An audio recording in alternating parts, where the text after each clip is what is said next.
ورحمة الله وبركاته. بسم الله الرحمن الرحيم. الحمد لله رب العالمين، الصلاة والسلام على سيد المرسلين وعلى آله وصحبه أجمعين، وبعد. عباد الله، أوصيكم وإياي بتقوى الله. ബഹുമാനപ്പെട്ട സഹോദരന്മാരെ, പ്രിയപ്പെട്ട റേഡിയോ ശ്രോതാക്കളെ, സ്നേഹനിധികളായ കുട്ടികളെ, അല്ലാഹു സുബ്ഹാനഹു വ തആല നമ്മുടെ ജീവിതം മുഴുവൻ അല്ലാഹുവിന്റെ ത്വാഅത്തിലാക്കി ജീവിക്കാനുള്ള തൗഫീഖ് നമുക്ക് എല്ലാവർക്കും പ്രദാനം ചെയ്യട്ടെ. തെറ്റുകുറ്റങ്ങളൊക്കെ അല്ലാഹു പുറത്തു തന്ന് ഇനി മുതൽ നല്ല അല്ലാഹുവിന്റെ ത്വാഅത്തിലായിക്കൊണ്ട് മാത്രം അല്ലാഹു നമ്മെ എല്ലാവരും ജീവിപ്പിക്കട്ടെ. ആമീൻ. സല്ലല്ലാഹു അലാ സയ്യിദിനാ മുഹമ്മദ്. ലൈവ് കഴിഞ്ഞല്ലോ അല്ലേ? ലൈവ് പരിപാടി കഴിഞ്ഞാണല്ലോ അല്ലേ? എന്നാല് പിന്നെ അതിന്റെ മുമ്പായി ഒരു മിനിറ്റ്.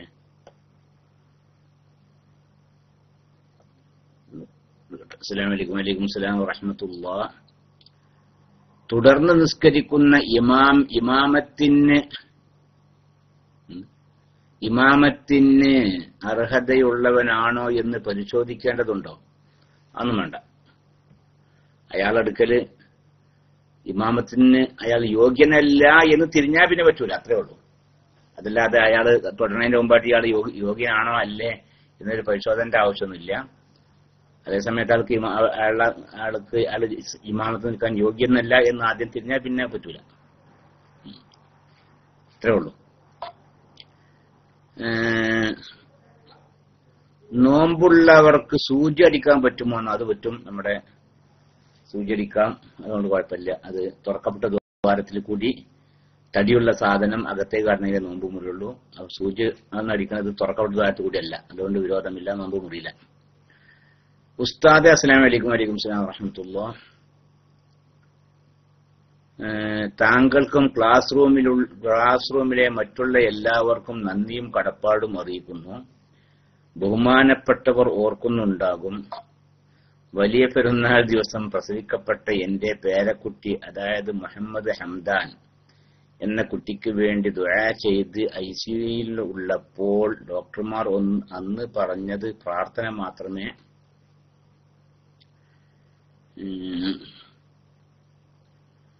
പരിഹാരമുള്ളൂ എന്നാണ്. അങ്ങനെയാണ് പിന്നീട് ഉസ്താദും ഷാക്കിർ ഉലൂമി ഉസ്താദും സിംസാറുൽ ഹഖ് ഉസ്താദും മറ്റും ദുആ ചെയ്തത്. അൽഹംദുലില്ലാഹ്. ഈ 13-ാം തീയതി ഡിസ്ചാർജായി വീട്ടിലേക്ക് തിരിച്ചു പോയി. റബ്ബിന് 1000 സ്തുതിയോടുകൂടി അങ്ങർക്കും ഒരുപാട് നന്ദിയും അറിയിക്കുന്നു. അവിടുത്തെ ആയുസ്സിനെയും ആരോഗ്യത്തിനെയും അള്ളാഹു ഒരുപാട് കാലം നിലനിർത്തി തരട്ടെ. ആമീൻ.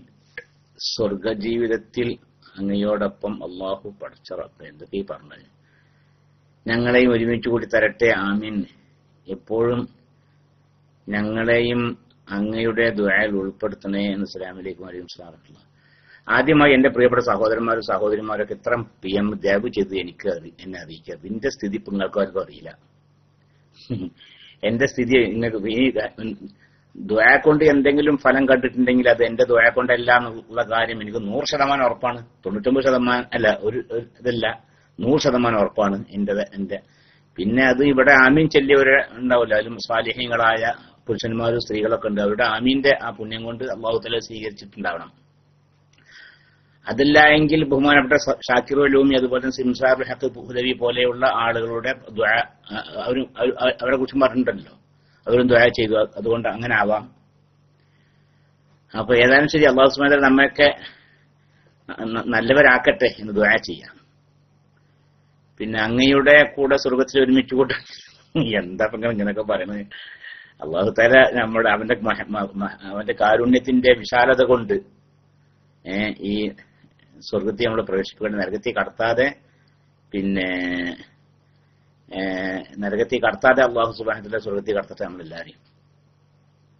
അതിന് യോഗ്യതയില്ലാന്ന് കാലാകാലം നരകത്തിൽ കടത്തുകയാണെങ്കിൽ തന്നെ അത് അള്ളാഹു അനീതിയാണ് ചെയ്യുന്നതെന്ന് പറയാൻ പറ്റൂല. ആ രീതിയിലാണ് പക്ഷെ അള്ളാഹുവിന്റെ റഹ്മത്ത്, അള്ളാഹു വളരെ വിശാലമായവനാണ്. അവനെല്ലാം ദോഷങ്ങൾ പൊറുക്കാൻ വേറെ ആരും ഇല്ല. അവനാണെങ്കിൽ അവനോട് തൗബ ചെയ്യുന്നവർക്ക് അവരോട് അവന് വലിയ കാരുണ്യമാണ്, സ്നേഹമാണ്.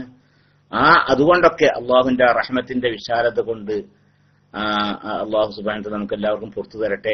എന്നിട്ട് ഒരു നിമിഷം പോലും നരകത്തിൽ കടക്കാതെ സ്വർഗത്തിൽ കടക്കുന്നവരിൽ അള്ളാഹു നമ്മെ എല്ലാവരെയും ഉൾപ്പെടുത്തി തരട്ടെ എന്ന് ദുആ ചെയ്യുന്നു. ആ കുട്ടിക്ക് അള്ളാഹു സുബ്ഹാനഹു വ തആല നല്ല സിഹത്തും ആഫിയത്തും അള്ളാഹുവിന്റെ ത്വാഅത്തിലേക്ക് കൊണ്ട് സിഹത്തോടുകൂടി ആഫിയത്തോടുകൂടി ദീർഘായുസ്സും പ്രദാനം ചെയ്യട്ടെ. ആ കുട്ടിയെ അള്ളാഹു ആ കുടുംബത്തിനും ദീനിനും മുസ്ലിം ഉമ്മത്തിനും ഉപകാരപ്പെടുന്ന കുട്ടിയാകട്ടെ. ആമീൻ. സല്ലല്ലാഹു അലൈഹി സയ്യിദിനാ മുഹമ്മദ്. ഉസ്താദേ, ഏതോ ഒരു മദ്ഹബിൽ നമസ്കാരത്തിൽ ഫാത്തിഹ ഓതൽ ആവശ്യമില്ല എന്ന് പറഞ്ഞു കേട്ടിട്ടുണ്ട്. ഇമാമിന്റെ ഓത്ത് കേട്ടാൽ മതി എന്ന്. അങ്ങനെയെങ്കിൽ ഇമാം ആദ്യത്തെ രണ്ട് റക്അത്തിൽ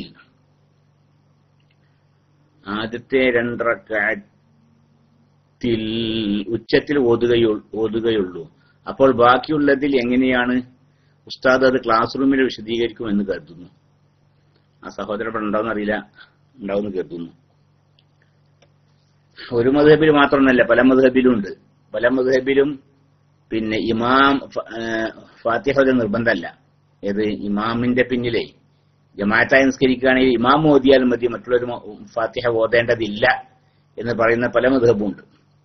എന്നാൽ നമ്മുടെ മദ്ഹബ് അതല്ല. ഇമാമാവട്ടെ മൗമൂമാവട്ടെ, ഒറ്റക്ക് നിസ്കരിക്കുന്നവനാവട്ടെ, പിന്നെ ജമാഅത്തായിട്ട് നിസ്കരിക്കുന്നവനാവട്ടെ, പുരുഷനാവട്ടെ സ്ത്രീയാവട്ടെ, പ്രായപൂർത്തി എത്തിയവരാവട്ടെ അല്ലാത്തവരാവട്ടെ, ആരും നിസ്കരിക്കുകയാണെങ്കിലും ഫാത്തിഹ ഓതൽ നിർബന്ധം. ഫാത്തിഹയ്ക്ക് പകരം മറ്റ് സൂറത്തുകൾ ഓതിയാലും പോരാ. ഫാത്തിഹ ഓതൽ ഫർളാണ്. സൂറത്ത് ഓതൽ സുന്നത്താണ്. എന്നാൽ ഫാത്തിഹ എല്ലാ റക്അത്തിലും ഓതൽ മസ്ബൂഖിന്റെ റക്അത്തിൽ ഒഴികെ, അല്ലേ? മസ്ബൂഖിന്റെ റക്അത്തിൽ ഒഴികെ. ഇമാമുമായി തുടരാൻ വൈകിയ ആളാണ്, അയാൾ കൈയ്യട്ടിപ്പോത്തിന് ഇമാം റുക്കുയിലേക്ക് പോയി, അങ്ങനൊക്കെ ഉണ്ടാവുമല്ലോ. അങ്ങനത്തെ ആളുടെ ആ ഫാത്തിഹ ഇമാം ചുമക്കും. അതല്ലാത്ത ആളുകളൊക്കെ ഫാത്തിഹ ഓതൽ നിർബന്ധമാണ് എന്നാണ് നമ്മുടെ മദ്ഹബ്. ഞാൻ ആ മദ്ഹബിനോട് വിവരിക്കും. അദ്ദേഹത്താളാ പറഞ്ഞത്. ശ്രദ്ധിക്കണം കേട്ടോ, ശ്രദ്ധിക്കണം. വൽ ഖിറാഅത്തു ഫർളുൻ, ഖുർആൻ ഓതൽ ഫർളാണ്. ഫീ റക്അത്തൈനി, രണ്ട് റക്അത്തിൽ, മിനസ് സ്വലാത്തി അൽ മഫ്റൂദത്തി, ഫർള് നിസ്കാരത്തിൽ നിന്ന് രണ്ട് റക്അത്തിൽ പിന്നെ ഖുർആൻ ഓതല് പിന്നെ ഫർളുള്ളൂ എന്നാണ്. ഏത് മദ്ഹബ് വെച്ചണ്ട? ഹനഫി മദ്ഹബ്. അങ്ങനെ മൂന്നാമത്തെ നാലാമത്തെ റക്അത്തിൽ ഒന്നും ഓതണ്ടാന്ന്. ഒറ്റക്ക് നിസ്കരിക്കുകയാണെങ്കിലും ഓതണ്ട. ഒറ്റക്ക് നിസ്കരിക്കുകയാണെങ്കിലും മൂന്നാമത്തെയും നാലാമത്തെയും റക്അത്തിലും ഒന്നും ഓതേണ്ടതില്ല. ഒന്നാമത്തെയും രണ്ടാമത്തെയും റക്അത്തിൽ ഫാത്തിഹ ഓതുക. അത് ഫാത്തിഹ തന്നെ വേണോ അതല്ല വേറെ വല്ല സുഹൃത്ത് ഓതിയാൽ മതി എന്നുള്ള വിഷയത്തിൽ അവിടെ അഭിപ്രായ വ്യത്യാസമുള്ള വിഷയമാണ് അവരുടെ മദ്ഹബിൽ. നമ്മുടെ മദ്ഹബിനെ കുറിച്ചല്ല ഈ പറഞ്ഞത്. അപ്പൊ ഒന്നാമത്തെയും രണ്ടാമത്തെയും റക്അത്തിൽ ഓതിയാൽ മതി. മൂന്നാമത്തെയും നാലാമത്തെയും റക്അത്തിൽ ഓതുകയേ വേണ്ട. ഒറ്റക്ക് നിസ്കരിക്കുന്ന ആളാണെങ്കിലും വേണ്ട എന്നാണ് ഹനഫി മദ്ഹബ്. ഇനി അഥവാ ഒന്നാമത്തെയും രണ്ടാമത്തെ റക്അത്തിൽ ഓതില്ല നിൽക്കുക, എന്നാൽ പിന്നെ മൂന്നാമത്തെയും നാലാമത്തെയും റക്അത്തിൽ ഓതണം. അത്രേ ഉള്ളൂ. ചുരുക്കി പറയുകയാണെങ്കിൽ ഓത്ത് 2 പ്രാവശ്യം നടത്തിയാൽ മതി. ഒന്നാമത്തെയും രണ്ടാമത്തെയും റക്അത്തിലാവുക, പറ്റിയില്ലെങ്കിൽ മൂന്നാമത്തെയും നാലാമത്തെയും റക്അത്തിലാവുക. ഇതാണ് ഹനഫി മദ്ഹബ്. ഫഇല്ലം യഖറഅ ഫി റക്അത്തൈനി അൽ ഊലയൈനി, ആദ്യത്തെ 2 റക്അത്തിൽ അവൻ ഓതിയിട്ടില്ല എങ്കിൽ ഫി സ്വലാത്തി റുബാഇയ്യത്തി, 4 റക്അത്തുള്ള നിസ്കാരത്തിൽ ആദ്യത്തെ 2 റക്അത്തിൽ അവൻ ഓതിയിട്ടില്ല എങ്കിൽ ഖറഅ ഫീമാ ബഅദഹുമാ, മൂന്നാമത്തെയും നാലാമത്തെയും റക്അത്തിൽ ഓതണം. എന്നാൽ വസഹത്തു സ്വലാത്തുഹു, അവൻ നിസ്കാരം സഹിയാവുകയും ചെയ്തു. ഇങ്ങനെയാണ് ഇപ്പോൾ ഹനഫി മദ്ഹബ്. അമ്മാ ബാഖി റക്അത്തിൽ ഫർളി, അപ്പോൾ ഫർള് നിസ്കാരത്തിൽ 2 റക്അത്തല്ലാത്ത മറ്റു റക്അത്തൊക്കെ ഫഇന്ന ഖിറാഅത്തുൽ ഫാത്തിഹതി ഫീഹി സുന്നത്തുൻ, അതിൽ ഫാത്തിഹ നിർബന്ധമില്ല, സുന്നത്തേ ഉള്ളൂ. ഇപ്പൊ കണ്ടില്ലേ? ഇതാണ് ഇപ്പൊ ഹനഫി മദ്ഹബ്. അപ്പൊ ഒറ്റക്ക് നിസ്കരിക്കുന്നവനാണെങ്കിലും അങ്ങനെ തന്നെ ഉള്ളൂ. ഒറ്റക്ക് നിസ്കരിക്കുന്നവനാണെങ്കിലും ആദ്യത്തെയും രണ്ടാമത്തെയും റക്അത്തിൽ ഫാത്തിഹ ഓതുക. ആദ്യത്തെ 2 റക്അത്തിൽ ഓതാൻ പറ്റിയില്ലെങ്കിൽ മൂന്നാമത്തെയും നാലാമത്തെയും ഓതുക. ഇനി ആദ്യത്തെ 2 റക്അത്തിൽ ഫാത്തിഹ ഓതിയാൽ പിന്നെ മൂന്നാമത്തെയും നാലാമത്തെയും റക്അത്തിൽ ഫാത്തിഹ ഓതാൻ നിർബന്ധമില്ല, സുന്നത്താണ്. ഹനഫി മദ്ഹബാണ് ഞാൻ പറഞ്ഞത്. അൽ ഹനഫിയത്തു ഖാലു ഇന്ന ഖിറാഅത്തുൽ ഫാത്തിഹത്തി മഅ്മുമി ഖൽഫ ഇമാമിഹി മക്റൂഹത്തുന്ന. ഇനി ഞാനിപ്പോ പറഞ്ഞത് ഏതാണ്? ആദ്യം പറഞ്ഞത് ഒറ്റക്ക് നിസ്കരിക്കുന്ന ആളെ കുറിച്ചാണ് ഈ പറഞ്ഞത്. മനസ്സിലായല്ലേ? അതായത് ഇമാം പിന്നെ ജമാഅത്തായിട്ട് നിസ്കരിക്കുന്നവനല്ല, അങ്ങനത്തെ ആളെ കുറിച്ചാണ് ഈ പറഞ്ഞത്. 4 റക്അത്തിൽ ഫാത്തിഹ ഓതിയാൽ മതി, 3-ാമത്തെ 4-ാമത്തെ റക്അത്തിൽ ഫാത്തിഹ ഓതൽ സുന്നത്താണ്, നിർബന്ധമില്ല. അപ്പോ ആദ്യത്തെ 2 റക്അത്തിൽ ഫാത്തിഹ ഓതണമല്ലേ? അതാർക്ക്? നേരെ മറിച്ച് അവൻ മഅ്മൂമാണ്. എന്നാലോ അവൻ മഅ്മൂമാണെങ്കിലോ ഇന്ന ഒറ്റ റക്അത്തിൽ ഓതണ്ട. ഇന്ന ഖിറാഅത്തൽ മഅ്മൂമി ഖൽഫ ഇമാമിഹി മക്റൂഹത്തുൻ തഹരീമൻ ഫി സിരിയത്തി വൽ ജഹരിയത്തിന. ഉറക്കെ ഓതുന്ന നിസ്കാരം ആവട്ടെ പതുക്കെ ഓതുന്ന നിസ്കാരം ആവട്ടെ, ഇമാമും ജമാഅത്തായിട്ട് നിസ്കരിക്കുമ്പോൾ മഅ്മൂം ഫാത്തിഹ ഓതൽ തഹരീമിന്റെ കറാഹത്താണ്, ഹറാമിന്റെ കുറ്റമുള്ള കറാഹത്താന്നാ പറഞ്ഞത്. എന്താ മനസ്സിലായല്ലേ ഹനഫി മദ്ഹബേ? ലിമാ റുവിയ മിൻ ഖൗലിഹി സ്വല്ലല്ലാഹു അലൈഹി വസല്ലം മൻ കാന ലഹു ഇമാമുൻ ഫഖിറാഅത്തുൽ ഇമാമി ലഹു ഖിറാഅ എന്നൊരു ഹദീസ് ഉണ്ട്. അതാണ് ആർക്കെങ്കിലും ഇമാം ഉണ്ടായാൽ പിന്നെ ഇമാമിന്റെ ഫാത്തിഹ ഓത്ത് മഅ്മൂമിന്റെയും ഫാത്തിഹ ഓത്ത് തന്നെയാണ്, എല്ലാരും കൂടി ഓതണ്ടാന്ന്. അപ്പൊ മനസ്സിലായല്ലേ? മനസ്സിലായല്ലോ. അപ്പൊ അദ്ദേഹത്തിന്റെ ചോദ്യം ഇപ്പം എന്തായിരുന്നു? അദ്ദേഹത്തിന്റെ ചോദ്യം, ഇമാമ് രാജ്യത്തെ 2 റക്അത്തിലല്ലേ ഉറക്കെ ഓതുള്ളൂ, പിന്നെ 2 റക്അത്തിൽ പതുക്കെ അല്ലേ ഓതുള്ളൂ, അപ്പൊ മഅ്മൂം എന്താ ചെയ്യേണ്ടത്? ആ മദ്ഹബ് അനുസരിച്ച് വേണ്ട, ഓതണ്ട. ഉറക്കെ ഓതുന്ന നമസ്കാരമാവട്ടെ പതുക്കെ ഓതുന്ന നമസ്കാരമാവട്ടെ, പിന്നെ മഅ്മൂം ഫാത്തിഹ ഓതണ്ട. പിന്നെ ഫാത്തിഹ ഓതൽ തഹരീമിന്റെ കറാഹത്ത് കൂടിയാണ് എന്നാണ് അവരുടെ മദ്ഹബ്.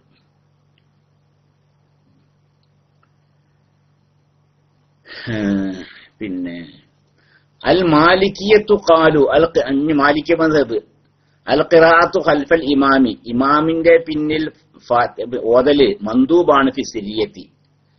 പതുക്കെ ഓതുന്ന നിസ്കാരം ളുഹുർ അസ്റൊക്കെ, അതിലൊക്കെ മഅ്മൂമിന് ഫാത്തിഹ ഓതല് സുന്നത്താണ്, നിർബന്ധമില്ല. എന്നാൽ മക്റൂഹത്തുൻ ഫിൽ ജഹരിയത്തി, ഉറക്കെ ഓതുന്ന നിസ്കാരാണെങ്കിലോ കറാഹത്തുമാണ്. പതുക്കെ ഓതുന്ന നിസ്കാരത്തിൽ ഇമാം മഅ്മൂം ഫാത്തിഹ ഓതൽ സുന്നത്ത് അല്ലേ, ഉറക്കെ ഓതുന്ന നിസ്കാരാണെങ്കിലോ കറാഹത്തുമാണ് മാലിക്കി മദ്ഹബ്. ഇല്ലാ ഇദാ ഖസദ മുറാഅത്ത അൽ ഖിലാഫി. അതെ, അപ്പോ ഉണ്ടല്ലോ മറ്റു മദ്ഹബിൽ ഷാഫി മദ്ഹബിൽ നിർബന്ധമാണല്ലോ, അത് പരിഗണിച്ചുകൊണ്ടാണെങ്കിൽ പിന്നെ അത് കറാഹത്തല്ല, സുന്നത്താണ്. മാലിക്കി മദ്ഹബാണ് പറഞ്ഞത്. മുണ്ടാ നിക്കന്നെ ഇമാമും ഉണ്ടല്ലോ, അള്ളാഹിനോടുള്ള കാര്യം പറയില്ലേ, നമുക്കൊക്കെ വേണ്ടൊരു ഇമാമും പറയണ്ടല്ലോ എന്ന്. എല്ലാരും കൂടി ഇങ്ങനെ പറയാൻ നിൽക്കണമെന്നാണ് പോലതേ. അതിനെക്കുറിച്ച് ഒരു വിഷയം തന്നെ ഉണ്ടല്ലേ, ബഹുമാനപ്പെട്ട അബു ഹനീഫ് ഇമാമിന്റെ അടുക്കൽ സംഘം ആളുകൾ പോയി ആ വിഷയത്തിൽ അതിനെക്കുറിച്ച് ചർച്ച ചെയ്യാൻ. അബു ഹനീഫ് ഇമാമിന്റെ അടുക്കൽ അതിനെക്കുറിച്ച് ചർച്ച ചെയ്യാൻ സാധാരണക്കാരൻ പോകില്ലല്ലേ. ആ കാലത്തുള്ള വലിയ വലിയ പിന്നെ എന്താണ് ഉലമാ പടുക്കൾ എന്ന് പറയില്ല നമ്മള്, അങ്ങനത്തെ ആളുകളല്ലേ, വലിയ വലിയ മുജ്തഹിദീങ്ങളൊക്കെ ആയ അല്ലെങ്കിൽ അതിനൊക്കെ കഴിവുള്ള ഉന്നതരായ ആളുകളല്ലേ.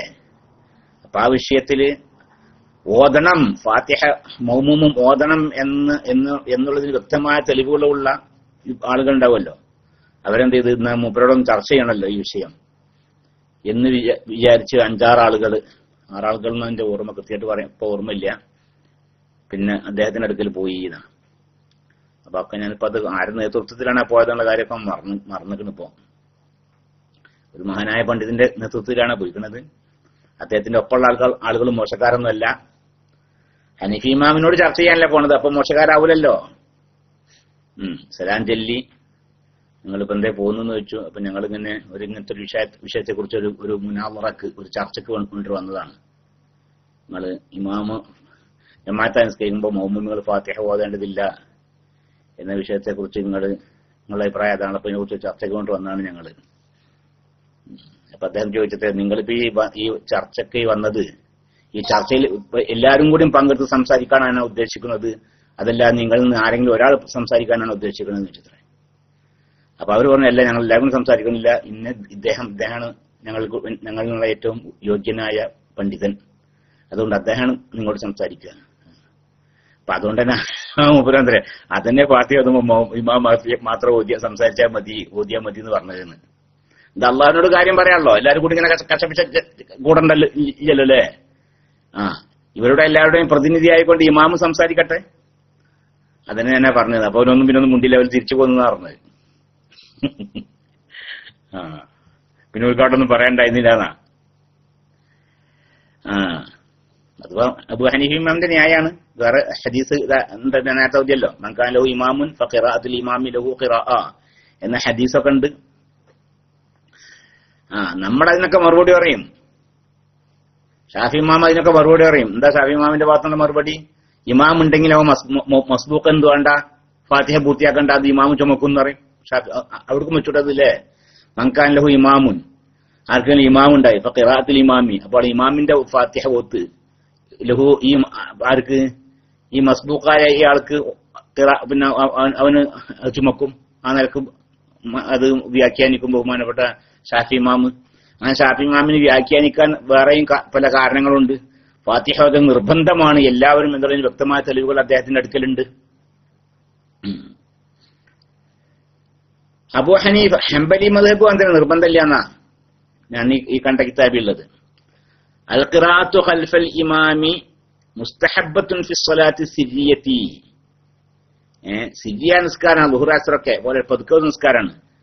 എന്നാൽ ഫാത്തിഹ ഇമാമ് മഅ്മൂമികൾ ഫാത്തിഹ അതിൽ സുന്നത്താണെന്നും, പിന്നെ അതുപോലെ തന്നെ ഇനി മഅ്മൂം ഉറക്കോ നിസ്കാരാണെങ്കിൽ ഇമാമിന്റെ മൂന്നാമത്തെ നാലാമത്തെ റക്അത്തൊക്കെ അല്ലേ, അതിലും ഫാത്തിഹ ഓതൽ സുന്നത്താണ്, നിർബന്ധമില്ല മഅ്മൂമിന് എന്നാണ് ഹംബലി മദ്ഹബ് എന്ന് ഞാനൊരു കിതാബിൽ കണ്ടു. എത്ര കൃത്യമെന്ന് അറിയില്ല.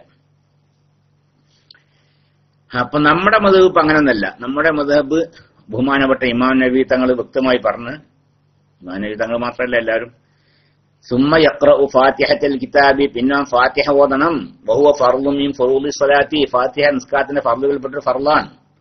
ലിമാ റവാ ഇബാദ് ഇബ്നു സാമിത്ത് റളിയല്ലാഹു അൻഹു അൻ നബി സല്ലല്ലാഹു അലൈഹി വസല്ലം ഖാൽ, റസൂലുള്ളാഹി പറഞ്ഞു, ലാ സ്വലാത്ത ലിമൻ ലാ യഖ്റ ഫീഹാ ബിഫാത്തിഹത്തിൽ കിതാബ്, ഫാത്തിഹ ഓതാത്തവന് നമസ്കാരം ഇല്ല എന്ന് റസൂലുള്ളാഹി പറഞ്ഞിട്ടുണ്ട്. അതുകൊണ്ട് ഫാത്തിഹ ഓതൽ എല്ലാവർക്കും നിസ്കാരം നിർബന്ധമാണ് എന്നാണ് ഇപ്പോ നമ്മുടെ മദ്ഹബ്.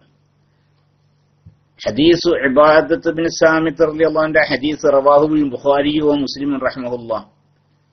വഖിറാഅത്തുൽ ഫാത്തിഹത്തി ലിൽ ഖാദിരി അലൈഹ, ഫാത്തിഹ ഓതാൻ കഴിവുള്ള ആൾക്ക് ഫാത്തിഹ ഓതൽ ഫർളുൻ മിൻ ഫുറൂളിസ് സ്വലാത്തി, നിസ്കാരത്തിന്റെ ഫർളുകളിൽപ്പെട്ട ഫർളാ.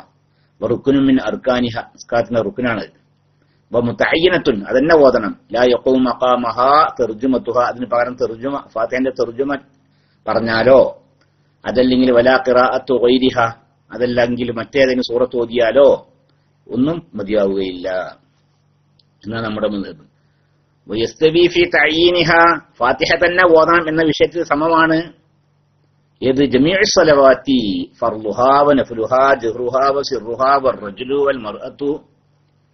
ഫർളാവട്ടെ സുന്നത്താവട്ടെ ഉറക്കോ നിസ്കാരമാവട്ടെ പതുക്കോ നിസ്കാരമാവട്ടെ ആണാവട്ടെ പെണ്ണാവട്ടെ, വൽ മുസാഫിർ യാത്രക്കാരനാവട്ടെ, സബി കുട്ടിയാവട്ടെ, വൽ ഖായിമു നിന്ന് നിസ്കരിക്കുന്നവനാവട്ടെ, വൽ ഖായിദു വൽ മുൽതജിഉ ഇന്ന് നിസ്കരിക്കുന്നവനാവട്ടെ കിടന്ന് നിസ്കരിക്കുന്നവനാവട്ടെ, വഫി ഹാലത്തി ശിദ്ദത്തിൽ ഖൗഫി പേടി ശക്തമായ സമയത്തുള്ള നിസ്കാരമാവട്ടെ, വഗൈരിഹ അതല്ലാത്ത സമയത്തുള്ള നിസ്കാരമാവട്ടെ, ഏതായാലും ശരി ഫാത്തിഹ തന്നെ ഓതൽ നിർബന്ധമാണ്. സവാഉൻ ഫി തഅയ്യിനിഹ, അത് ആ ഫാത്തിഹ തന്നെ ഓതണം എന്ന വിഷയത്തിൽ സമമാണ് ആര്? അൽ ഇമാമു വൽ മഅ്മൂമു വൽ മുൻഫരിദു, ഒറ്റക്ക് നിസ്കരിക്കുന്നവനാവട്ടെ മഅ്മൂമാവട്ടെ ഇമാമാവട്ടെ ആരായാലും ശരി എല്ലാവരും ഓതണം. എന്നല്ല വഫിൽ മഅ്മൂമിട്ട, നമ്മുടെ മദ്ഹബ് പറഞ്ഞത്, നമ്മുടെ ഷാഫി മദ്ഹബ് പറഞ്ഞത് വഫിൽ മഅ്മൂമി, എന്നാൽ മഅ്മൂമു ഫാത്തിഹ ഓതണോ എന്ന വിഷയത്തിൽ ഉണ്ട്. നമ്മുടെ മദ്ഹബിലുണ്ട് ഖൗലുൻ വഈഫുൻ, വഈഫായ ഒരു ഖൗൽ, എന്ത്? അന്നഹാ ലാ തജിബു അലൈഹി, മഅ്മൂമിന്റെ മേൽ ഫാത്തിഹ നിർബന്ധമില്ല എന്ന് നമ്മുടെ മദ്ഹബിലും വളരെ വഈഫായ ഒരു ഖൗൽ ഉണ്ട്. മനസ്സിലായല്ലേ? ഉണ്ടാവും. മറ്റേ മദ്ഹബിലൊക്കെ വളരെ ശക്തമായ അങ്ങനെ അഭിപ്രായം ഉണ്ടാകുമ്പോഴേ നമ്മുടെ മദ്ഹബിൽ ഒരു വഈഫായ ഖൗലെങ്കിലും ഒക്കെ ഉണ്ടാവും. അപ്പൊ അതാണ്. ഏതായാലും വല്ലാത്ത റഹ്മത്ത് തന്നെയല്ലേ ഈ ഖിലാഫ്, ഇമാമിയങ്ങളുടെ ഖിലാഫ് വല്ലാത്ത റഹ്മത്താ. എന്താ റഹ്മത്ത്? ഒരാൾക്ക് ഫാത്തിഹ ഓതാൻ പറ്റില്ല നിൽക്കുക, ഒരാൾക്ക് ഫാത്തിഹ ഓതാൻ പറ്റിയില്ല. എന്നാലും ഇന്ന മദ്ഹബില് ഫാത്തിഹ ഓതണ്ടല്ലോ, അല്ലെങ്കിൽ നമ്മുടെ മദ്ഹബിൽ തന്നെ ലൈഫായ അഭിപ്രായം ഉണ്ടല്ലോ, ഞാൻ ഇപ്പൊ തൽക്കാലം അത് പിടിക്കുകയാണ് എന്ന് കരുതുകയാണെങ്കിലോ നിസ്കാരം സഹിയാവുമല്ലോ.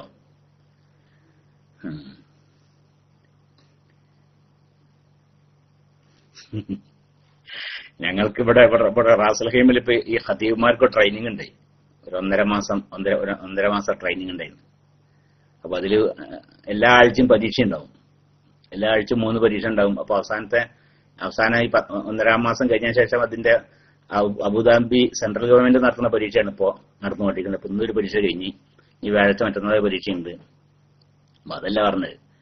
അപ്പൊ ഈ മാലിക്കി മദ്ഹബ് അനുസരിച്ച് മാലിക്കി മദ്ഹബില് ഖുതുബക്ക് പിന്നെ ത്വഹാറത്ത് നിർബന്ധമില്ല, സുന്നത്താണ്. ഖുതുബക്ക് നിസ്കാരത്തിന് നിർബന്ധമാണ്, ഏത് ഓതുകൊണ്ടാകുന്ന നിർബന്ധമാണ്. ഖുതുബക്ക് നിർബന്ധമില്ല, സുന്നത്താണ്. അപ്പൊ ഞങ്ങൾ ആ വിഷയത്തെ കുറിച്ച് ഇങ്ങനെ ചർച്ച ചെയ്യാണ്. കുറെ മൊറോക്കോക്കാരൊക്കെ ഉള്ളത്, അധികം ആൾക്കാരും കുറെ മൊറോക്കോ, ലിബിയ, സോമാൽ, സുഡാൻ, മിസ്ർ, അങ്ങനൊക്കെ ഈ വിഷയത്തിൽ നമ്മൾ ചർച്ച ചെയ്യാണ്. അപ്പോ മാലിക്കി മദ്ഹബിൽ അത് പിന്നെ സുന്നത്താണ്. മൊറോക്കോക്കാരൊക്കെ അധികം മാലിക്കിയോടാണ്. ഷാഫി മദ്ഹബിലെ ഫർളാണ്, നിർബന്ധമാണ്. പിന്നെ ഖുതുബന്റെ ഷർത്തിൽപ്പെട്ടതാണ്. ഏത് വലിയ ശുദ്ധി തൊട്ടും ചെറിയ ശുദ്ധി തൊട്ടൊക്കെ ശുദ്ധിയാവുകയാണ് ഖുതുബന്റെ ഷർത്തിൽപ്പെട്ടതാണ്. അപ്പൊ ആ ചർച്ചകൾ നടക്കുന്നതിന്റെ ഇടയിൽ അഥവാ ഖുതുബന്റെ ഇടയിൽ ഒളു മുറിഞ്ഞാൽ എന്താ ചെയ്യുക? അപ്പോ പിന്നെ ഖുതുബ നിർത്തിക്കൊണ്ട് പോയിട്ട് ഒന്നുണ്ടാക്കുക, എന്നിട്ട് വന്നിട്ട് ഖുതുബ ഓതുക എന്നൊരു ചർച്ച വന്ന്. അപ്പൊ അതിന്റെ ഇടയിൽ പലരും അങ്ങനെ വേണം എന്നൊക്കെ പറഞ്ഞു. അപ്പൊ അതിന്റെ ഇടയിൽ ഞാൻ പറഞ്ഞല്ല, ഞാൻ ഇറങ്ങിപ്പോകാൻ ബുദ്ധിമുട്ടാണെങ്കിൽ ആ സമയത്ത് എന്ത് ഈ മാലിക്കി മദ്ഹബ് തഖ്ലീദ് ചെയ്യണം, എന്നിട്ട് ഖുതുബ പൂർത്തിയാക്കണം. പിന്നെ ഖുതുബ കഴിഞ്ഞിട്ട് പിന്നെ നിസ്കരിക്കാൻ വേണ്ടി വേറെ ഒന്നും ഉണ്ടാക്കിയാൽ മതി. ഷാഫി മദ്ഹബിലേക്ക് ഇപ്പൊ അങ്ങനെ ചെയ്യാലല്ലേ. ഞാനൊരു അഭിപ്രായം പറഞ്ഞു മാത്രം, അത് നിങ്ങളുമായി പങ്കുവെച്ചാണ്. ഖുതുബ ഓതുകയാണേ, ഖുതുബ വന്നതിന്റെ ഖതീബിന്റെ ഒളു മുറിഞ്ഞു. ഖതീബിന്റെ ഒളു മുറിഞ്ഞപ്പോ പെട്ടെന്ന് ഖതീബിന്റെ ഒരു നാണക്കേട് ഉണ്ടാവൂലല്ലേ. ഇപ്പൊ മിമ്പറമെന്ന് ഇറങ്ങിപ്പോയിട്ട് ഒന്നെടുത്ത് വന്നിട്ട് ഖുതുബ പൂർത്തിയാക്കാന്നുള്ളത് ചിലപ്പോ നാണക്കേടുണ്ടാകുകയാണെങ്കിൽ, അപ്പൊ അതാണ് റഹ്മത്ത്. ഈ ഇഖ്തിലാഫുൽ അഇമ്മ, ഇമാമിങ്ങളുടെ ഈ അഭിപ്രായ വ്യത്യാസം റഹ്മത്താണ്. അപ്പൊ ആ സമയത്ത് വേണമെങ്കിൽ എന്ത് ചെയ്യാം? മാലിക്കി മദ്ഹബ് തഖ്ലീദ് ചെയ്യുക. മാലിക്കി മദ്ഹബ് തഖ്ലീദ് ചെയ്യണം, എന്തെന്ത് ചെയ്യാ? ഖുതുബ പൂർത്തിയാക്കുക. അപ്പൊ ഖുതുബ സഹിയായല്ലേ. മാലിക്കി മദ്ഹബ് അനുസരിച്ചും ഇത് വേണം, ഏത് നിസ്കരിക്കാവുന്നത് വേണം. അപ്പൊ പിന്നെ ഖുതുബ കഴിഞ്ഞ ശേഷം ഒന്നുണ്ടാക്കിട്ട് വരണം. വേഗം ഒന്നുണ്ടാക്കി വരിക, എന്നിട്ട് നമസ്കാരം അങ്ങോട്ട് പൂർത്തിയാക്കുക. അല്ലെങ്കിൽ ഖുതുബക്ക് അല്ലെ നിസ്കരിക്കാൻ വേറെ ആളെ ഏൽപ്പിക്കുകയും ചെയ്യാലല്ലേ.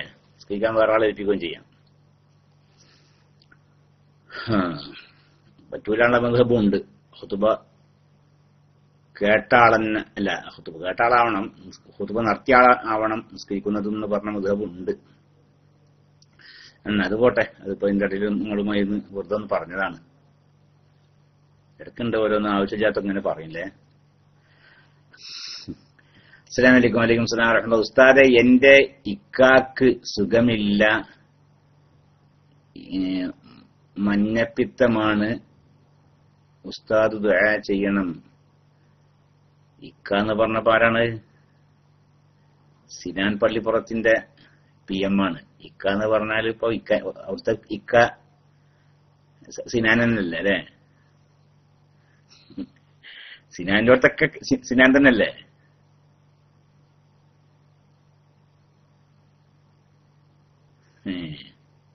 പിന്നെ ആരാണ്? സിനാന്റെ ജ്യേഷ്ഠണ്ടാ? സിനാനിയും സിനാന്റെ ഒരു പെങ്ങളിലും ഞാൻ കണ്ടിട്ടുണ്ട്, ഒരു യുംനാനിയും ജ്യേഷ്ഠണ്ടല്ലേ. ഓഫീസ് സ്റ്റുഡന്റ് ഉണ്ടാ? ഞാൻ അറിയില്ല. ഏതായാലും അല്ലാഹു സുബ്ഹാനഹു വ തആല ആ കുട്ടിക്ക് പൂർണ്ണ ശിഫ എത്രയും വേഗം പ്രദാനം ചെയ്യട്ടെ. പൂർണ്ണ സിഹത്തും ആഫിയത്തും അള്ളാഹുവിന്റെ ത്വാഅത്തിലായിക്കൊണ്ട് ആഫിയത്തോട് കൂടിയുള്ള ദീർഘായുസ്സും പ്രദാനം ചെയ്യട്ടെ. അവരൊക്കെ അള്ളാഹു തആല ഉന്നതരാക്കട്ടെ. സിനാനെയും സിനാന്റെ ഖാനെയും സിനാന്റെ പെങ്ങളിനെയും കുടുംബത്തിനെയും ഒക്കെ അള്ളാഹു സുബ്ഹാനഹു വ തആല ഉന്നതരാക്കട്ടെ. മുസ്ലിം ഉമ്മത്തിന് അവരെ കൊണ്ടൊക്കെ അള്ളാഹു വലിയ നഫ്അ പ്രദാനം ചെയ്യട്ടെ. ആമീൻ. സല്ലല്ലാഹു അലാ സയ്യിദിനാ മുഹമ്മദ്. പിന്നെ അസ്സലാമു അലൈക്കും. വലൈക്കും സലാം വറഹ്മത്തുള്ളാഹി വബറകാതുഹു. ഉസ്താദെ, KMCCയുടെ സാമൂഹിക സുരക്ഷാ പദ്ധതി അതിൽ 75 റിയാൽ നിക്ഷേപിച്ച ആൾ മരണപ്പെട്ടാൽ കുടുംബത്തിന് 5 ലക്ഷം രൂപ കൊടുക്കുമെന്നും രോഗിയായാൽ ചികിത്സയും ഒക്കെ ഉണ്ട് എന്ന് പറയുന്നു. അതിൽ നമുക്ക് ചേരാൻ പറ്റുമോ? ഹലാൽ ആവുമോ? ഒന്ന് വിശദീകരിച്ചു തരണം. ഇതിന്റെ മറുപടി പ്രതീക്ഷിക്കുന്നു. അതിനെക്കുറിച്ച് അവർ പഠനം നടത്തിയിട്ടുണ്ടെന്നാണ് ഞാൻ മനസ്സിലാക്കുന്നത്. എന്താണ് സുരക്ഷാ പദ്ധതിന്റെ അത് സാധാരണ ഇൻഷുറൻസ് പോലെയുള്ള ഒരു വിഷയമല്ല. അതൊരു ഫണ്ടാണ്. ഒരു ഫണ്ട്. എന്താണ് ആ ഫണ്ടിൽ ആളുകളൊക്കെ പൈസ കൊടുക്കുന്നത് പിന്നെ ഇങ്ങോട്ട് തിരിച്ചു കിട്ടുമെന്ന പ്രതീക്ഷയോട് കൂടിയല്ല. ഒരു ഫണ്ട് സാധുക്കളെ സംരക്ഷിക്കുക, പിന്നെ രോഗികളെ ചികിത്സിക്കുക, മരണപ്പെട്ട കുടുംബത്തിന് സഹായിക്കുക എന്നൊക്കെ ലക്ഷ്യത്തോടു കൂടിയുള്ള ഒരു ഫണ്ടാണ്. ആ ഫണ്ടിലേക്ക് പല ആളുകളുടെ അടുക്കൽ നിന്നും പൈസ വാങ്ങുന്നു, 75 റിയാൽ വീതം വാങ്ങുന്നു.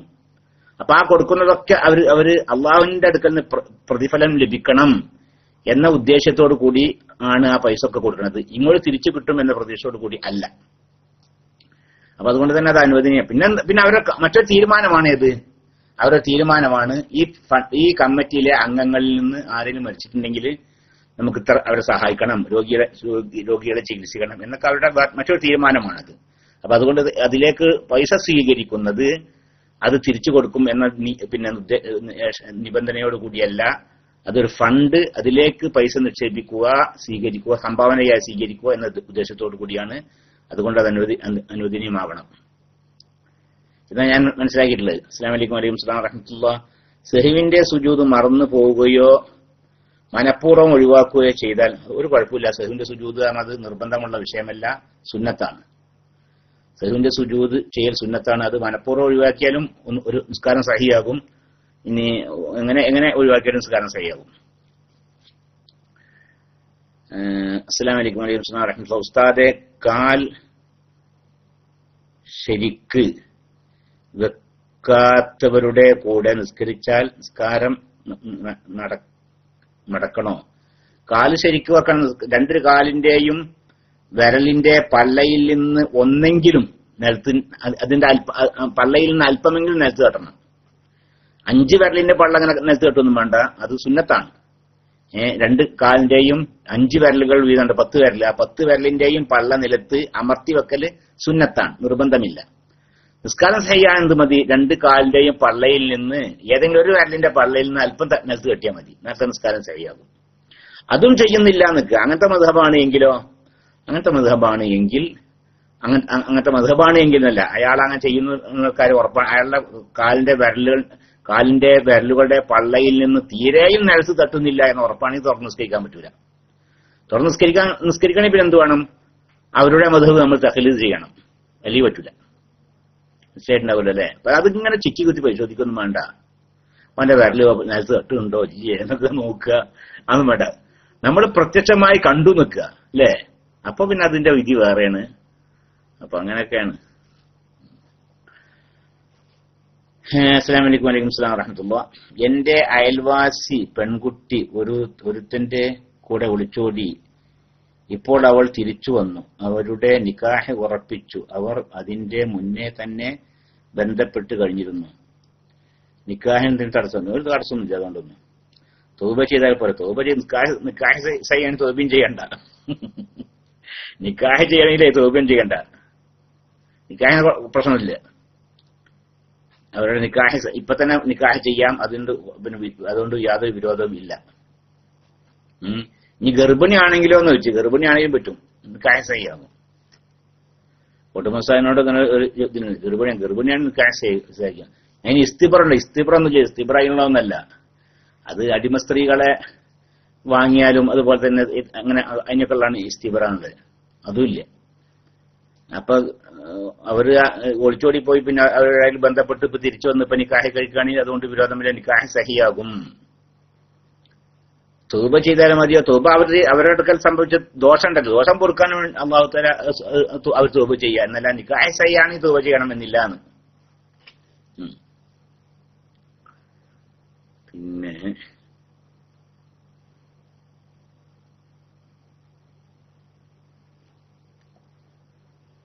അസ്സലാമു അലൈക്കും വലൈക്കും സ്സലാം. ഉസ്താദെ, തവാഫിൽ ബദരിയത്തുൽ മൻഖൂസിയ ചൊല്ലാൻ പറ്റുമോ?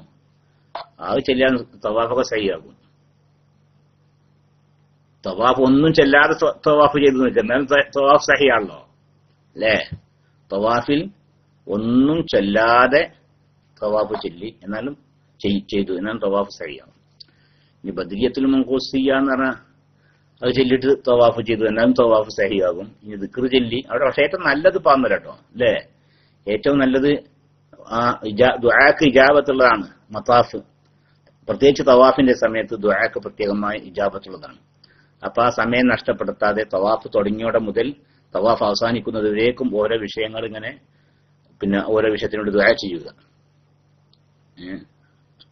ദുആ ചെയ്യുക. അപ്പോ അതായിരിക്കും നന്നാവുക.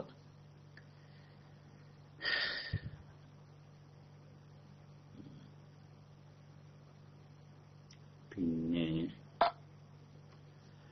അസ്സലാമു അലൈക്കും. വലൈക്കും സ്സലാം വറഹ്മത്തുള്ളാഹി. ഉസ്താദെ, ഗൾഫിൽ കാണുന്ന ഒരു പ്രവൃത്തിയാണ് യൂറോ ഒരു or pound euro or pound exchange rate കുറഞ്ഞ സമയത്ത് വാങ്ങി റേറ്റ് കൂടുമ്പോൾ വിൽക്കുന്നു. അത് ഹലാലാകുമോ?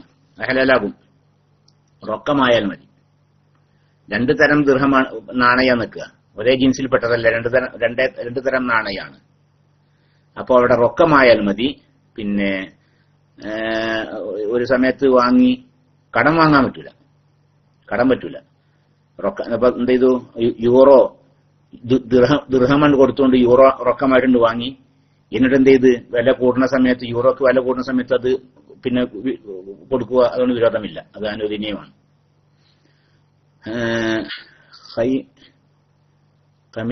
ക്ഷമിക്കണം ഇങ്ങനെ എഴുതി ക്ഷമിക്കണം. ഒരു എസ് വേണ്ട, അതിന്റെ ആദ്യം SKH വേണ്ടല്ലേ? SKH വേണം, നല്ല SKHA, അപ്പോഴേ ക്ഷാനാകുക. ആദ്യം ചോദിച്ചിരുന്നു, പക്ഷേ മറുപടി കേൾക്കാൻ കഴിഞ്ഞില്ല. ആൺകുട്ടിക്ക് സ്വർണ്ണാഭരണം ഇട്ട് കൊടുക്കാം, ആൺകുട്ടിക്ക് സ്വർണ്ണാഭരണം ഇട്ട് കൊടുക്കാൻ വിരോധമില്ല. ഹഖീഖത്തിന്റെ ഇറച്ചി മുസ്ലിങ്ങൾക്ക് കൊടുക്കാൻ പറ്റും? അത് പറ്റൂല. പിന്നെ ഉസ്താദെ, കാലിന്റെ പള്ള വെക്കൽ നിർബന്ധമില്ലാത്ത മദ്ഹബുണ്ടോ? കാലിന്റെ പള്ള വെക്കൽ നിർബന്ധമില്ലാത്ത മദ്ഹബൊക്കെ ഉണ്ട്, അതൊക്കെ ഉണ്ട്. ഏത് മദ്ഹബാന്നുള്ള ഇപ്പോ പെട്ടെന്ന് പറയാൻ കഴിയില്ല, അങ്ങനെ ഉണ്ട്. പിന്നെ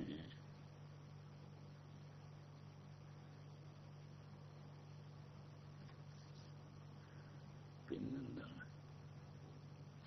അസ്സലാമു അലൈക്കും. ഞാൻ ഇടക്ക് ദുആ ചെയ്യാൻ പറഞ്ഞിരുന്നു. ഒരു ദിവസം ഞാൻ വിളിച്ചിരുന്നു. എനിക്ക് നാവിന് ക്യാൻസർ ആയിരുന്നു. അൽഹംദുലില്ലാഹ് അത് സംബന്ധിച്ച് ഇപ്പോൾ കുഴപ്പമില്ല, അൽഹംദുലില്ലാഹ്. പക്ഷെ ഇപ്പോൾ എന്റെ വയറിനകത്ത് ഒരു ട്യൂമർ ഉണ്ട്. പടച്ചറത് എന്തായി കേൾക്കണതൊക്കെ? അത് ടെസ്റ്റിന് കൊടുത്തിട്ടുണ്ട്. അള്ളാഹുവിന്റെ തീരുമാനം എന്ത് തന്നെ ആയാലും അത്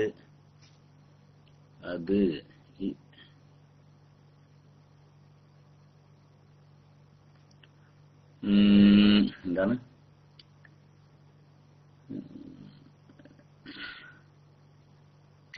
എന്തു തന്നെ ആയാലും അത് ക്ഷമിക്കുകയാണ്, പ്രത്യേകിച്ച് വേണ്ട വേദന. ഇത് വെറുതെ ഈ PMA ഇങ്ങനെ ചെയ്യുമ്പോൾ നമ്മൾ വായിച്ചുകൊണ്ടിരിക്കുമ്പോൾ PM ചെയ്യുമ്പോൾ അതിന്റെ മേലെ എത്ര വർഷം അപ്പൊ അതാണ് തടസ്സം വരണത്. ഇങ്ങനെ വായിക്കും, അപ്പൊ PM വരും. അപ്പോ അള്ളാഹുവിന്റെ തീരുമാനം എന്തു തന്നെ ആയാലും അത് ക്ഷമിക്കുകയാണ്, പ്രത്യേകിച്ച് വേദന സഹിക്കുവാൻ എപ്പോഴും ദുആ ചെയ്യണേ ഉസ്താദെ. അള്ളാഹു സുബ്ഹാനഹു വ തആല നിങ്ങൾക്ക് പൂർണ്ണ ശിഫ പ്രദാനം ചെയ്യട്ടെ. അള്ളാഹുവിന്റെ മഹളായ ഫضൽ കൊണ്ട്, റസൂലുള്ളാഹി സ്വല്ലല്ലാഹു അലൈഹി വസല്ലമയുടെ ഹഖ് ജാഹ് ബർക്കത്ത് കൊണ്ട്, അള്ളാഹുവിന് ഇഷ്ടപ്പെട്ടവന്റെ എല്ലാ അടിയാറുകളുടെയും ഹഖ് ജാഹ് ബർക്കത്ത് കൊണ്ട് നിങ്ങൾക്ക് അള്ളാഹു പൂർണ്ണ ശിഫ പ്രദാനം ചെയ്യട്ടെ.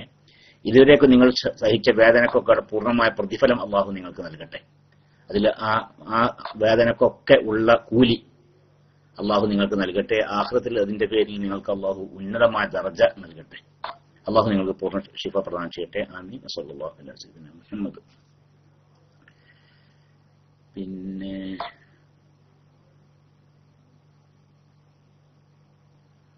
സുജൂദിൽ പോകുമ്പോൾ ബാക്ക്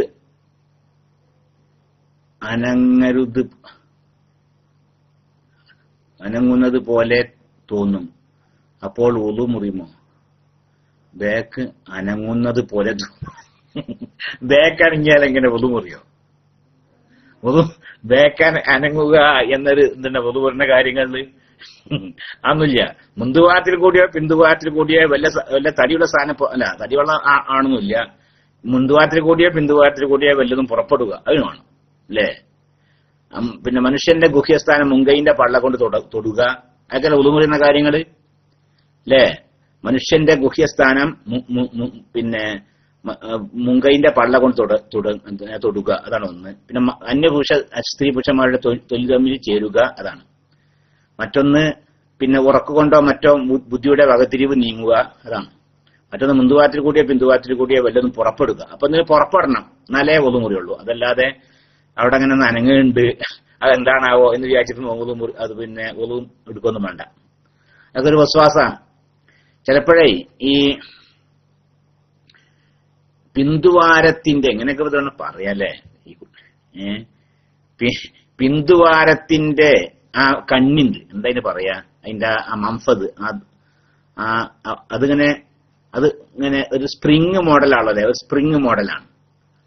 അപ്പൊ അത് ഇങ്ങോട്ട് എന്താ അതിനൊക്കെ പറയാ, അത് ശരിക്കും കൂടി നിൽക്കുകയാണ്. അത് ശരിക്കും കൂടി നിൽക്കുകയാണ്. അപ്പോൾ ചിലപ്പോൾ നമ്മൾ ഇരുന്നിട്ടൊക്കെ എഴുന്നേൽക്കുന്ന സമയത്തൊക്കെ അല്ലെങ്കിൽ സുജൂദിലേക്ക് പോകുമ്പോഴൊക്കെ ആ കൂടി നിൽക്കുന്നത് ഒന്ന് അകലും, ചിലപ്പോൾ ഒന്ന് അകലും. അപ്പൊ അകലുമ്പോ തോന്നും ആ വട്ടക്കണ്ണിന്റെ അകലും. ചിലപ്പോൾ ആ കൂടി നിൽക്കുമായിരുന്നു, ഇരിക്കുമ്പോഴൊക്കെ കൂടി നിൽക്കുന്ന സമയത്തൊക്കെ കൂടി നിൽക്കുമായിരിക്കും അത്. അതേസമയത്ത് റുക്കുവിലേക്ക് പോവുക, സുജൂദിലേക്ക് പോകുന്ന സമയത്തൊക്കെ ആ വട്ടക്കണ്ണിക്ക് ഒരു അല്പം അകലും. അപ്പൊ അതിന്റെ തോലിന്റെ ചില ഭാഗങ്ങൾ മറ്റേ ഭാഗത്തോടെ ഒറ്റപിടിച്ച് നിൽക്കുന്നുണ്ടാവും. അതുകൊണ്ട് അങ്ങോട്ട് വിടരും. ആ വിടരുമ്പോ ചിലപ്പോൾ നമുക്ക് തോന്നിപ്പോകും എന്ത്, അത് കാറ്റ് പോവുകയാണോ അല്ലേ എന്ന് തോന്നിപ്പോകും. അതുകൊണ്ട് തന്നെ ഹദീസിലുണ്ട് എന്ത്, നിങ്ങൾ നല്ല ശബ്ദം കേട്ടാലല്ലാതെ നിങ്ങൾ പിന്നെ ഒന്ന് പുതുക്കേണ്ടതില്ല, അല്ലെങ്കിൽ വാസന ഉണ്ടായാലല്ലാതെ. അതിന്റെ അർത്ഥം ഇത് ഇടുന്നതിന് വാസന വേണം, ഒച്ച വേണം എന്നല്ല അതിന്റെ അർത്ഥം. എന്ന് വെച്ചാല് ആ പോയത് കാറ്റ് തന്നെയാണ് എന്ന് നിങ്ങൾക്ക് ഉറപ്പുണ്ടെങ്കിൽ മാത്രം നിങ്ങൾ ഒന്ന് പിന്നെ മുറിഞ്ഞെന്ന് തീരുമാനിച്ചാൽ മതി എന്ന് അതിന്റെ ഉദ്ദേശം അതാണ്. അപ്പൊ കാറ്റ് പോയിരിക്കുന്നു എന്ന കാര്യം നിങ്ങൾക്ക് ഉറപ്പുണ്ടെങ്കിൽ മാത്രമേ ഒതുടുക്കൽ നിർബന്ധമുള്ളൂ, അത് മുറിയും എന്ന് തീരുമാനിക്കാൻ പറ്റൂ. ഞാൻ ഇതിന്റെ പേരിൽ വസ്വാസായിട്ട് ഇങ്ങനെ നടക്കുന്നു വേണ്ടാന്ന്, അതാണേ. അസ്സലാമു അലൈക്കും. വലൈക്കും സ്സലാം വറഹ്മത്തുള്ളാഹി. ഉസ്താദെ, അജ്മീർ പോവാൻ നേർച്ചയാക്കിയിട്ടുണ്ട്, പക്ഷെ ഇതുവരെ പോകാൻ സാധിച്ചിട്ടില്ല. എന്നാൽ വേറെ ഏതെങ്കിലും ചെയ്ത് അത് അജ്മീർക്ക് പോകണമെങ്കിൽ നേർച്ച തന്നെ ചെയ്യണത്.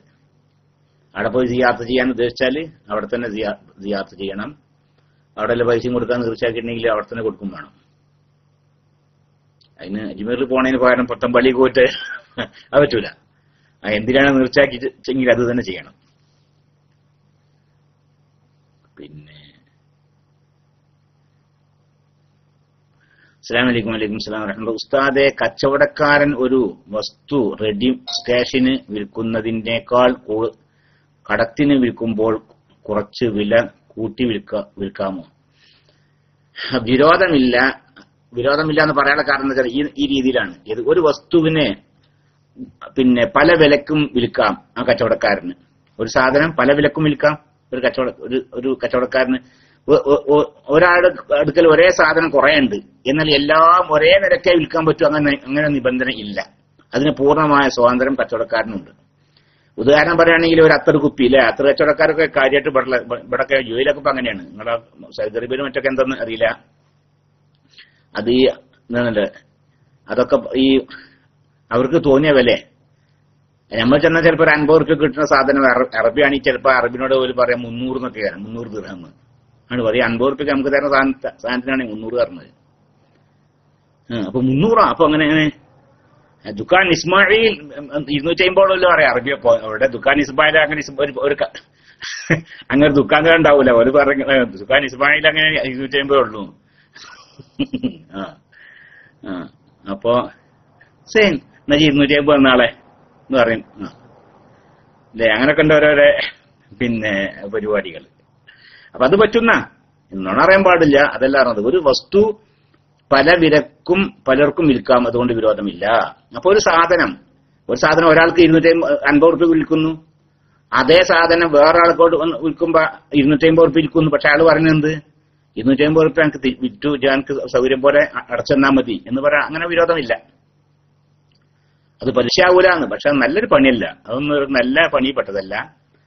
അതിന്റെ വാഹിർ അനുസരിച്ച് നമ്മൾ പറഞ്ഞാണ് ഇപ്പൊ ഒരു വസ്തുവിനെ പലർക്കും പല വിലക്കും വിൽക്കാനുള്ള അവകാശം അതിന്റെ ഉടമസ്ഥനുണ്ട്. അപ്പോ ഒരാൾക്ക് 10 റുപ്യക്ക് വിൽക്കുന്നു, അതേ സാധനത്തിന് വേറൊരാൾക്ക് 20 റുപ്യക്ക് വിൽക്കുന്നു. അയാൾ പറയുന്നത് 20 റുപ്യ നീ ഉറക്കം തരണ്ട, 2-3 മാസം കൊണ്ടൊക്കെ അടച്ചു തന്നാൽ മതി എന്ന് പറയുന്നു. അങ്ങനെ 3 മാസം കൊണ്ട് അടക്കുന്നതിന്റെ പേരിൽ വില കൂട്ടിയതല്ല, അങ്ങനെ കൂട്ടാൻ പാടില്ല. കടം വാങ്ങുന്നു എന്നുള്ളതിന്റെ പേരിൽ വില കൂട്ടിയതല്ല. അയാൾക്ക് വിൽക്കുന്നത് ആ വിലക്കാണ് വിൽക്കുന്നത്. പിന്നെ അയാൾ ചെയ്യാണെന്ത്, നീ പെട്ടെന്ന് അടക്കേണ്ടതില്ല, ക്രമേണ അടച്ചു തന്നാൽ മതി എന്ന് അദ്ദേഹത്തിന് തീരുമാനിക്കാണ്.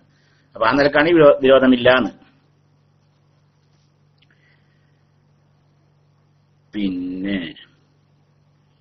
എന്റെ മകന്റെ കല്യാണം കഴിഞ്ഞു, കുട്ടികൾ ഉണ്ടായിട്ടില്ല. സ്വാലിഹായ കുട്ടികൾ പെട്ടെന്ന് ഉണ്ടാവാൻ ദുആ ചെയ്യണം. പഠിച്ചോനെ, കല്യാണം പുറത്ത് കഴിഞ്ഞിട്ടുള്ളല്ലോ അല്ലേ? ഏതായാലും അല്ലാഹു സുബ്ഹാനഹു വ തആല സ്വാലിഹീങ്ങളായ സന്താനങ്ങളെ അവർക്ക് പ്രദാനം ചെയ്യട്ടെ. ആൺകുട്ടികളെയും പെൺകുട്ടികളെയും അള്ളാഹു നൽകി നിങ്ങളെ സന്തോഷിപ്പിക്കട്ടെ. കുട്ടികളൊക്കെ അള്ളാഹു സുബ്ഹാനഹു വ തആല കുടുംബത്തിനും ദീനിനും മുസ്ലിം ഉമ്മത്തിനും ഉപകരിക്കുന്നവരാക്കട്ടെ. ആമീൻ. വസല്ലല്ലാഹു അലാ സയ്യിദിനാ മുഹമ്മദ്. അസ്സലാമു അലൈക്കും വലൈക്കും സലാം വറഹ്മത്തുള്ളാഹി. ഒരാൾ പ്രസവം ഓപ്പറേഷൻ കൂടാതെ നടന്നാൽ മമ്പുറത്തേക്ക് ഒരു സംഖ്യ നേർച്ചയാക്കി.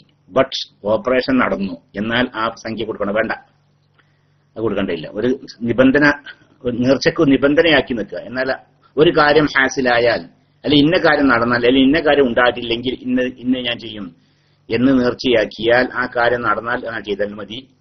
അതല്ലാതെ ചെയ്യുന്ന നിർബന്ധമില്ല.